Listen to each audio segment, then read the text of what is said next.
इमरान खान के लिए। अब जिस तरह से जवाब में उन्होंने माफ़ी ना मांगने का फैसला किया है, क्या इस तरह से हो सकता है या माजी में इस तरह की कोई मिसाल है जब समाअत हो, ठीक है माफ़ी ना मांगने का फैसला किया है, कुछ रिमार्क्स इस तरह से आए और हो सकता है कि फैसला बदल लिया जाए, माफ़ी मांगी जाए? बिल्कुल इस बात की परवीन मौजूद है, कानून के अंदर इस बात की भी परवीन मौजूद है कि इवन अगर सज़ा अनाउंस भी हो गई हो तो सज़ा शुरू होने से पहले अगर आप माफ़ी मांगते हैं तो अदालत के पास इख्तियार है कि अदालत उस माफ़ी को कबूल कर सकती है। माफ़ी की गुंजाइश काफ़ी आगे तक मौजूद रहती है, लेकिन माफ़ी वही वैलिड समझी जाती है जिसको बिल्कुल आगाज़ में माफ़ी मांग ली जाए और लैतो लाल ना की जाए। लेकिन जो आप जिन रिमार्क्स की तरफ इशारा कर रही हैं और जिनको आपने दोहराया है उसकी बहुत इंपॉर्टेंस है। उससे तो यूं लगता है कि प्रामा फेशाए यानी बादी नज़र में अदालत मुतमिन नहीं है उनके इस जवाब से, और उन्होंने कहा कि हम इस जवाब की तवक्को नहीं थी। खालिद साहब ऐड कीजिएगा, आपकी इसी बात में ऐड करना चाहूंगा कि इस वक्त जो रिमार्क्स सामने आ रहे हैं, चीफ जस्टिस अतर मिनुल्लाह ने यह कहा है कि जिस तरह गुजरा हुआ वक्त वापस नहीं आता उसी तरह जबान से निकले हुए अल्फाज जो है वो वापस नहीं आ सकते। इसी तरह जी इसी तरफ में आ रहा था कि सबसे इंपॉर्टेंट रिमार्क जो है उनका वो अल्फाज को वापस लिए जाने के हवाले से है, और उसमें उन्होंने ये कहा है कि जिस तरह से गुजरा हुआ वक्त वापस नहीं आता इसी तरह कहे हुए अल्फाज जो हैं वो भी वापस नहीं होते। तो अल्फाज वापस लेने की बात जो है अदालत ने ये जाहिर कर दिया कि ये प्रोविजन उसके लिए अजनबी है, वो उसको कहीं कानून रिकॉग्नाइज नहीं करता। तो ये अतर मिनुल्लाह साहब ने बहुत वाज़ेह कर दिया है कि अल्फाज वापस ले जाने की बात जो है वो न करें। असल में मैं ये समझता हूँ कि जो पहला केस जिसको मैंने खुद भी कवर किया है 2013 का, उस वक्त भी इमरान खान साहब जो हैं उनके लिए ये बात कहना बड़ा मुश्किल था कि जी इमरान खान किसी से माफ़ी मांगे, तो इसी चीज के ऊपर वो इस वक्त भी वो डटे हुए हैं। और खालिद अदीब साहब ऐसे में ये रिमार्क सामने आए हैं कि मुझे तवक्को थी कि कहा जाएगा कि गलती हो गई। जी जी जी बिल्कुल, और बल्कि उन्होंने ये कहा कि यहाँ आने से पहले जो चीफ जस्टिस के रिमार्क से मुझे लग रहा है कि वो ये चाह रहे थे कि अगर इससे पहले हामिद खान साहब या उनके कोई और वकला या इमरान खान साहब का कोई नुमाइंदा जो है वो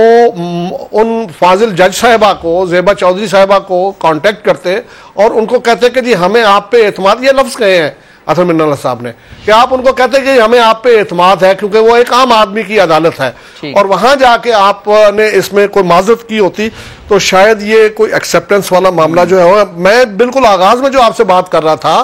कि हमें इस बात को पेश नजर जरूर रखना होगा कि ये हाई कोर्ट के किसी जज की या इस्लामाबाद हाई कोर्ट की कंटेम्प्ट का मामला नहीं है, बल्कि ये एक मातहत अदलिया की जज साहिबा का मामला है जो सुपीरियर कोर्ट्स के मुकाबले में ज्यादा वल्नरेबल है और मतलब बहुत आसान है उसके ऊपर हमला आवर होना। तो यही बात तकरीबन जस्टिस अतर मिनुल्लाह साहब जो हैं, जो चीफ जस्टिस हैं, वो उनको समझा रहे हैं हामिद खान साहब को। हामिद खान साहब एक मरंज शख्सियत हैं,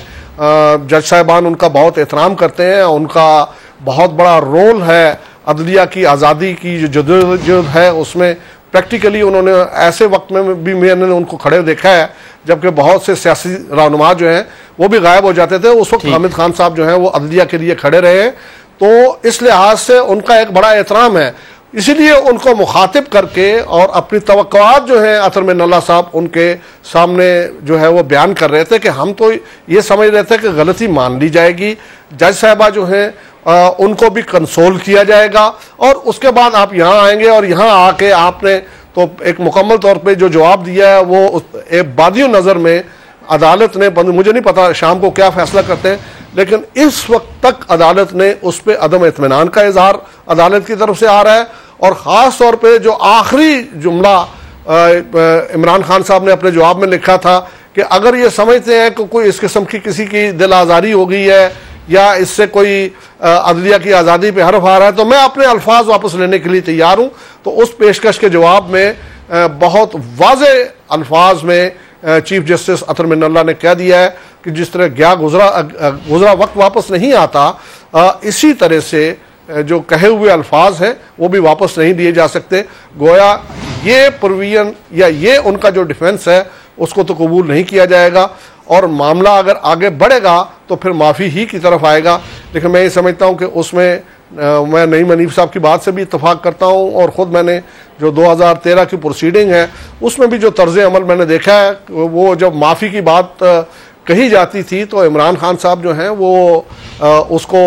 एक्सेप्ट करने के लिए तैयार ही नहीं होते थे। तो कहते हैं कि मैंने कोई ऐसा कहा ही नहीं है कि जिस पर माफ़ी मांगी जाए, और अब भी उनका कहना यही है कि मैंने तो ऐसा कुछ कहा ही नहीं है, मेरी तो ये नीयत ही नहीं, मेरा तो ये इरादा ही नहीं। इसमें प्रोविजंस मौजूद हैं कि अदालत इंटेंशन को भी देखती है कि ये मेलाफाइडी था या इसमें कोई बोनाफाइडी है या इसमें कोई गुड फेथ को बात कही। गुड फेथ का लफ्ज़ इस्तेमाल हुआ है इस मुतलका कानून में, तो अदालत उसके आड़ में जो डिफेंस दिया जाता है उसको कंसिडर जरूर कर सकती है। अब देखना यह है कि अदालत आगे कैसे जाती है, लेकिन इब्तदाई रिमार्क्स खालिद साहब जो कयास आराइयां अब तक सामने आ रही थी, कुछ हलकों की जानिब से यह भी कहा जा रहा था कि किसी किस्म का कोई टेक्निकल बाईपास भी आ सकता है, ऐसा कुछ नहीं हुआ। अदालत ने बहुत साफ अल्फाज में कहा है कि आपका जो तहरीरी जवाब है इसकी तवक्को नहीं थी, हम ये एक्सपेक्ट कर रहे थे कि सीधी सीधी आप माफी मांग लें कि गलती हो गई, आइंदा इस चीज का ख्याल रखा जाएगा और बात यहां पर खत्म हो सकती थी। नईम साहब, हमने कल के जवाब की अगर बात करें तो कल के जवाब में हमने ये भी देखा कि इमरान खान की जानिब से अपने अल्फाज वापस लेने के साथ साथ यह भी कहा कि जो लार्जर बेंच है इस पर भी उन्हें एतराज है। अब ये जो मामला है, ऐसे में बजाय माफी मांगने के लार्जर बेंच पर एतराजात उठाए जा रहे हैं, क्या ये भी किसी तरह से अदलिया को दबाव में लेने की कोई कोशिश थी? जी बिल्कुल, एक तो खालिद साहब फरमा रहे थे कि शायद कोई अगले मरहले में वो माफी मांग लें। फिलहाल तो आज उनकी बॉडी लैंग्वेज नहीं है, इस वक्त वो अदालत के अंदर मौजूद हैं इमरान खान साहब। और जहां तक बात है उनके इस बयान की, तो देखिए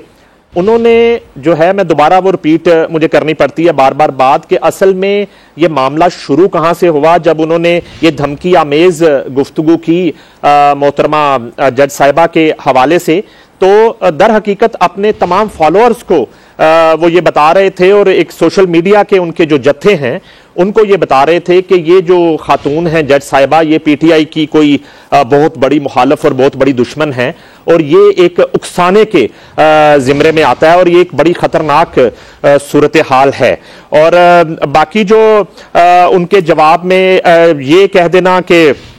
लार्जर बेंच पे मुझे एतराज है, तो कुछ अरसा पहले एक बेंच बना था सुप्रीम कोर्ट का, मुअज़्ज़ज़ अदालत का, तो उस बेंच के हवाले से वो उनका मौक़िफ़ था कि ये कोई हीरोज़ हैं, और जिस तरीके से उन्होंने खराजे तहसीन पेश किया उस बेंच के फैसले पर, उस बेंच को जिस तरह से सोशल मीडिया पर पीटीआई के तमाम अकाउंट्स मुतहरक हुए और जिस तरह उनको जो है वो सलूट किया गया, तो मेरा ख्याल है कि आज एक तौहीन अदालत के केस में पेश होते हुए दोबारा से बेंच के ऊपर एतराज करना समझ से बालातर है। जबकि खालिद साहब ज्यादा इल्म रखते हैं आईनी मामलात को, और हामिद खान साहब के हवाले से जिस तरह वो गुफ्तगू कर रहे थे, जहां बहुत से खुशामदी उनके इर्द गिर्द हैं जिनके मशवरों और जिनकी आरा की वजह से खान साहब आज इक्तदार से भी दूर हैं, और आज सड़कों पर भी हैं, और आज जलसों में भी हैं, और आज दोबारा इलेक्शन मांग रहे हैं, दोबारा इक्तदार मांग रहे हैं। वहीं हामिद खान साहब जैसे और बाबर अवान जैसे मंजे हुए जो वकला और माहिर कानून भी उनके इर्द गिर्द मौजूद हैं। तो मैं नहीं समझता कि अगर खान साहब इनकी कोई राय की रोशनी में और इनकी मुशावरत के साथ चीजों को लेकर चलते, तो आज ये दिन उनको देखना पड़ता। आज ये मामला यहाँ तक ना है।